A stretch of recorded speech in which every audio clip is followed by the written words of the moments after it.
Қазақстандағы журналистік білім берудің үздігі 4 жыл қатарынан тәуелсіз рейтинг агенттіктері бірінші орын беріп келеді. Саясаттану мамандығының көшбасшысы, рейтинг лидері, 7 жылда өз брендін қалыптастырған факультет, астаналық мәртебеге лайық 3 деңгейлі білім жүйесі. Ең талантты студенттер осында. Әрбір екінші студент алтын белгі иегері, олимпиада немесе ғылыми жоба жеңімпазы. Журналистиканың корифейлері осында сабақ береді. Ғылым және тәжірибенің ұштасқан жері 8 қоғамдық ғылымдар академигі, 11 ғылым докторы, профессор, 28 ғылым кандидаты, доцент, 5 PhD философия докторы.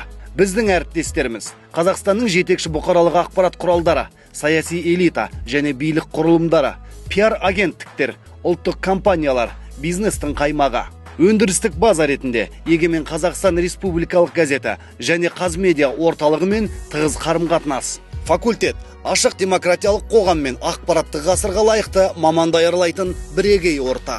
Я Ерубаева Алина, студентка первого курса Евразийского национального университета, факультета журналистики и политологии. На наших занятиях я прохожу дисциплину «Культура и основа речи», которую преподает знаменитая и заслуженная журналистка нашего Казахстана Аманжолова Рабига Каримовна.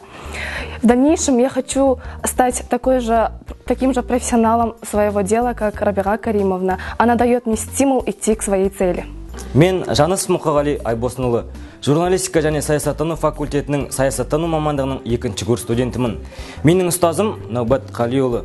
Болашақта мен ұстазым сияқты ел танитын қоғам қайраткері, белгілі саясаттанушы болғым келеді. Hello, my name is Dana Buralkieva. Today I study journalism studies at university because in the future I want to be a successful journalist like Kanata Gispai. I want to communicate with interesting and famous people to take interview with them.